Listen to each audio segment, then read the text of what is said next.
melihat KLB PDI di Surabaya tahun 93 November, itu Budi Harjono itu kandidat yang drop-dropan, yang sangat didukung oleh militer, didukung oleh jajaran samping istilah pada saat itu.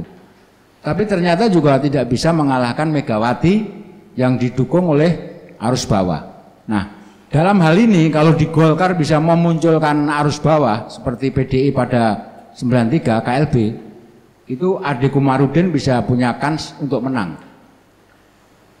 Selain itu juga di Golkar itu seringkali nih yang terjadi nih, jabatan-jabatan formal di pemerintah atau di parlemen itu juga bisa menjadi penentu. Contoh, waktu Munas di Bali 2004, Yusuf Kala itu sudah menjadi wapres. Itu berkompetisi dengan Pak Wiranto. Pak Wiranto sudah tidak punya jabatan apa-apa selain hanya Purnawirawan Jenderal. Akhirnya menang Pak Yusuf Kala. Ini kita terlepas dari money politik dan sebagainya. Kemudian dalam Munas di Riau 2010, itu Pak Abu Rizal Bakri itu masih Menko Kesra kalau saya tidak salah. Sementara Pak Surya Paloh tidak punya jabatan apa-apa. Akhirnya yang menang Pak Abu Rizal Bakri. Ini hanya sekedar contoh saja. Sekarang Ade Komarudin ketua DPR, sementara Setia Novanto hanya ketua fraksi. Apakah pola seperti itu masih bisa terjadi? Kita belum tahu. Tapi potensi satu sama lain ini masih 50%-50%. Nah, seandainya terjadi deadlock dalam Munaslup nanti besok sore itu yang menjadi kuda hitam menurut saya itu yang B tadi, Priyo Budi Santoso dan Erlangga Hartarto. Kalau yang C ini menurut saya tanpa mengecilkan arti mereka itu akan sulit untuk melawan yang 4 A dan B tadi. Paling bisa dia hanya kelompok saya, pendukung saya akan saya serahkan pada Setnov atau Akom. Paling hanya bisa itu. Atau sebaliknya di Hartarto, Erlangga Hartarto atau Budi Santoso. Jadi dalam 8 caketum Munaslup ini ada 3 kelompok A, B, dan C. Kemudian isu pragmatisme Golkar menjelang Munaslup sekarang ini. Dampak dari indikasi menguatnya pragmatisme politik dan transaksional di tubuh Golkar itu ternyata menghasilkan ya. Golkar sekarang ini sebagai partai ya, karena tadi sudah disinggung Mas Hari, ada partai Golkar, sebelumnya Golkar, sebelumnya Sekber Golkar. Ini sekarang ini kita bicara yang partai Golkar. Semakin jarang terlontarnya ide-ide besar soal nasionalisme, kebangsaan, demokrasi, kesejahteraan rakyat dan keadilan sosial dari para elit-elit Golkar sekarang ini. Nyaris mereka tidak pernah bicara nilai-nilai seperti yang saya sebutkan tadi. Barangkali waktu zamannya Pak Sarwono hal-hal kayak begini ini masih menjadi ikon lah katakanlah, menjadi isu-isu besar yang sering dilontarkan oleh elit Golkar atau kader-kader Golkar. Kemudian yang kedua, semakin lunturnya visi kekaryaan yang selama ini menjadi karakteristik utama dari Golkar. Golkar sendiri sudah menyebutkan golongan karya, artinya dia memang dari awal dibuat atau dilahirkan untuk berjuang dalam konteks kekaryaan tadi. Dan ini pada tahun 80, 90-an itu sangat kelihatan sekali betapa ideologi kekaryaannya itu sangat kental sekali. Mengapa? Pada saat itu Golkar tidak mau disebut partai politik. Dia hanya disebut sebagai organisasi peserta pemilu atau organisasi sosial politik. Tapi bukan partai politik. Yang partai politik pada saat itu hanya PDI dan P3. Jadi itu memang beda sekali pada saat itu dengan sekarang. Semangat kekaryaannya itu memang dulu luar biasa, sekarang itu nyaris tidak pernah kelihatan. Kemudian banyaknya politisi Golkar yang hidup dari partai, tetapi tidak pernah mau menghidupi partai. Bahkan banyak tokoh-tokoh yang terjerat korupsi dan sebagainya. Dan yang terakhir, jika terus berlarut-larut akan semakin sulit bagi Partai Golkar dalam menghadapi pemilu 2019 yang semakin ketat, keras, dan sangat mahal. Itu variabel yang keempat. Sekarang yang terakhir, kalau kita melihat prospek Golkar, ya, dari yang pertama tadi bahwa Golkar 3 kali menjadi runner up, sekali menjadi juara sejak pemilu era reformasi ini, itu menunjukkan bahwa Partai Golkar ini juga realitasnya masih kuat dukungan dari para konstituen. Nah, ini bisa saya sebutkan tadi menjadi El Clasico antara Golkar, Partai Golkar dengan PDIP. Karena tadi sudah posisi 2-2. PDIP pernah menang 2 kali dengan Golkar, sebaliknya Golkar juga sudah menang 2 kali dengan PDIP. Fakta masih ada semangat di antara mereka, elit-elit Golkar sekarang ini, yang menginginkan terselenggaranya Munaslup secara berkualitas. Kemudian fakta kedua itu, Munaslup sekarang punya peran yang sangat strategis dan harus dilaksanakan atas prinsip konstitusional, rekonsiliatif, demokratis, berkeadilan, dan bersih. Dan terakhir, pembenahan harus dilakukan dengan sistematis, holistik, tidak bisa main tambal sulam. Saya kira itu pengantar diskusi dari saya. Terima kasih Pak Ari. Ya, terima kasih Mas Wan, kasih aplaus pemaparan yang cukup lengkap soal Partai Golkar terkait bagaimana dulu sejarah Partai Golkar dan bagaimana prospek Partai Golkar ke depan setelah Munas ini. Saya sarikan dari Mas Wantoro tadi adalah Partai Golkar dengan bukti dari pemilu pasca reformasi adalah masih membuktikan sebagai partai yang besar dan masih kuat, dukungan publik masih kuat. Terbukti sebagai runner up atau menjuarai pemilu dari serangkaian pemilu selama reformasi. Tetapi makin lambat laun dan makin pasti bahwa Partai Golkar hari ini adalah semakin bergerak pada pragmatisme politik dengan tidak adanya ide-ide besar, lunturnya visi kekaryaan, dan tadi politisi Golkar banyak yang mencari nafkah dari partai. Jadi fenomena tersebut semakin menggerus kebesaran Partai Golkar dan kuatnya Partai Golkar. Jadi sehingga Munaslup ini sebenarnya jadi pertaruhan, maka kami ngambil judul pertaruhan Golkar, pertaruhan Partai Golkar. Apakah Munaslup ini bisa menyelesaikan satu pertama konflik internal yang tadi dari paparan Mas Wantoro sudah mengejala sejak reformasi. Jadi gejalanya sudah mulai friksi-friksi, mulai sampai akhirnya pecah menjadi beberapa partai, dan Munaslup ini menjadi pertaruhan. Walaupun sudah dicatat oleh Pak Abu Rizal Bakri bahwa sudah komitmen daripada 8 caketum ini tidak akan membuat partai baru jika mereka kalah. Itu sebuah warning, tetapi itu juga sebuah kondisi yang Partai Golkar tetap sebuah partai yang rapuh sampai hari ini. Karena mampukah Munaslup ini menyelesaikan persoalan internal, dan mampukah Partai Golkar pada Munaslup ini bertransformasi menjadi partai yang lebih baik ke depan dengan meninggalkan pragmatisme politik. Nah, kondisi-kondisi ini seperti apa ya? Nanti setelah ini Pak Sarwono akan memaparkan. Beliau pernah aktif di Golkar, sekarang tokoh Golkar yang tidak ikut lagi pada Golkar, yang kami harapkan dapat memberikan gambaran yang lebih objektif, clear, terkait kondisi objektif di Partai Golkar, dan kira-kira prospek yang dipaparkan Mas Wantoro tadi mungkin nggak melihat kondisi real Partai Golkar hari ini. Monggo Pak Sarwono.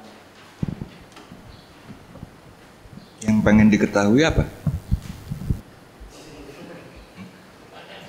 Banyak hal. Jadi prospek Partai Golkar yang dipaparkan Pak Mas Wantoro tadi kira-kira cukup reliable nggak, rasional nggak ke depan ini, berangkat dari pemahaman Pak Sarono sebagai sekarang lebih pada observer yang pernah di Golkar, tentu akan lebih melihat Golkar secara objektif, secara lebih fair. Bagaimana sebenarnya Golkar ke depan ini, Pak? Ya, saya hanya bisa kasih beberapa catatan aja ya, yang mungkin nggak kepikir sama orang lain. Pertama, sebetulnya walaupun Golkar itu adalah bagian dari Orde Baru dan katakanlah relatif dibesarkan dalam suasana yang tidak demokratis gitu ya.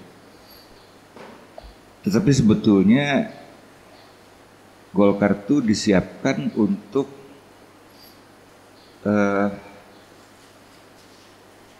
bisa bersaing dalam rezim multipartai. Dan itu digariskan oleh pembina Golkar waktu itu, Pak Harto. Ada sinyalnya ketika beliau sebagai presiden itu pidato di Munas Golkar tahun 83. Tapi dalam suatu pertemuan di Dewan Pembina, Pak Harto mengatakan begini kira-kira. Satu waktu akan datang masa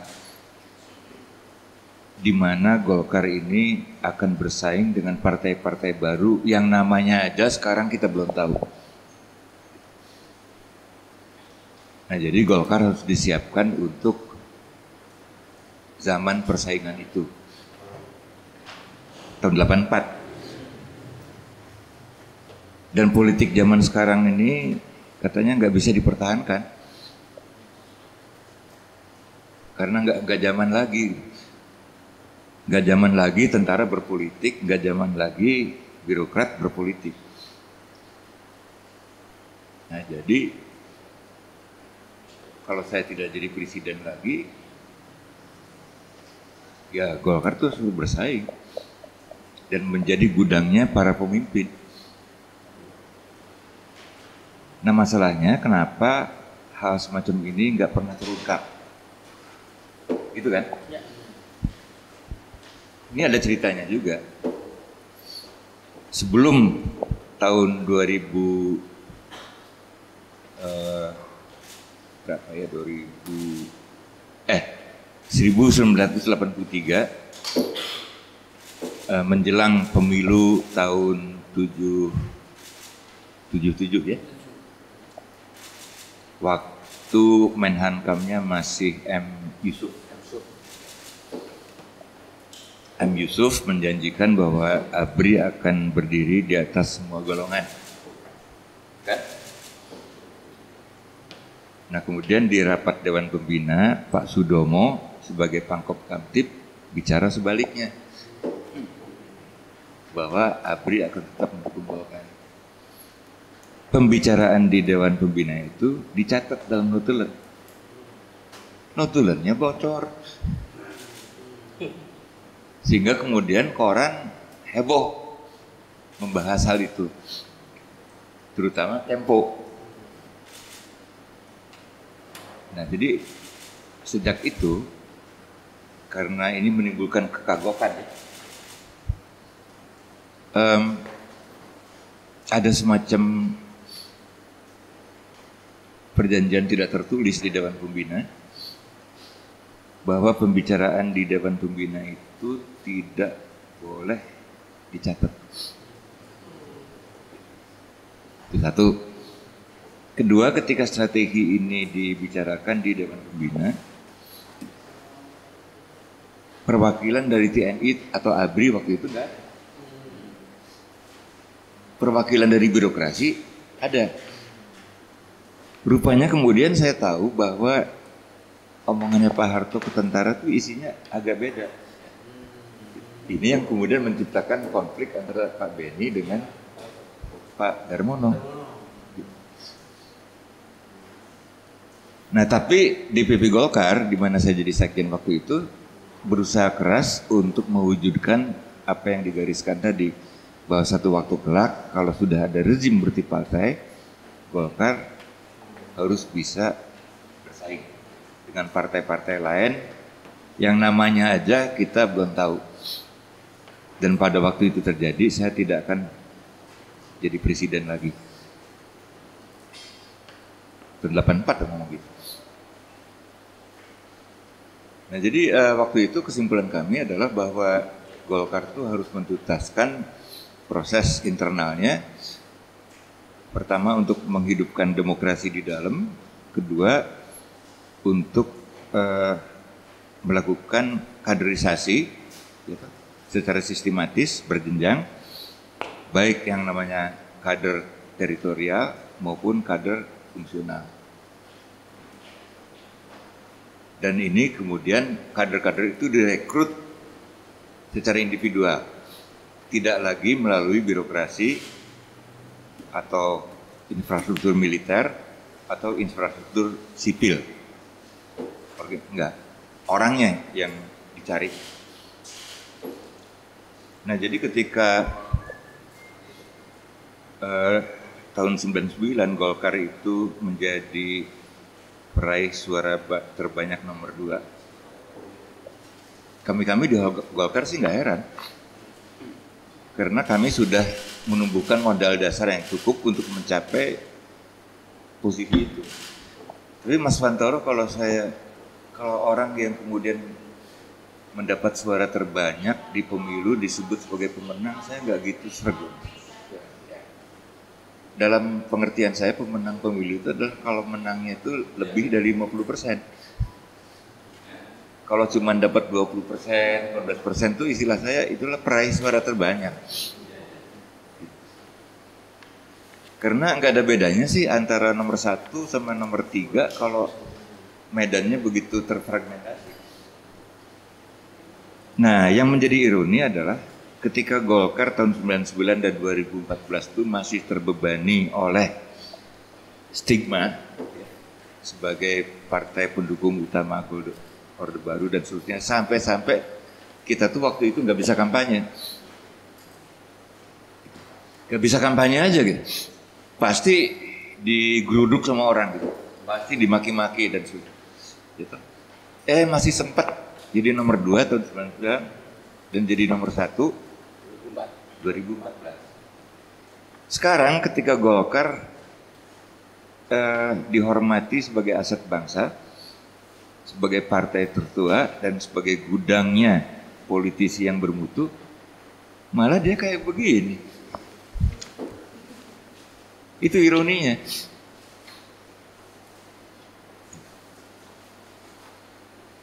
Nah jadi apa sih yang sedang terjadi?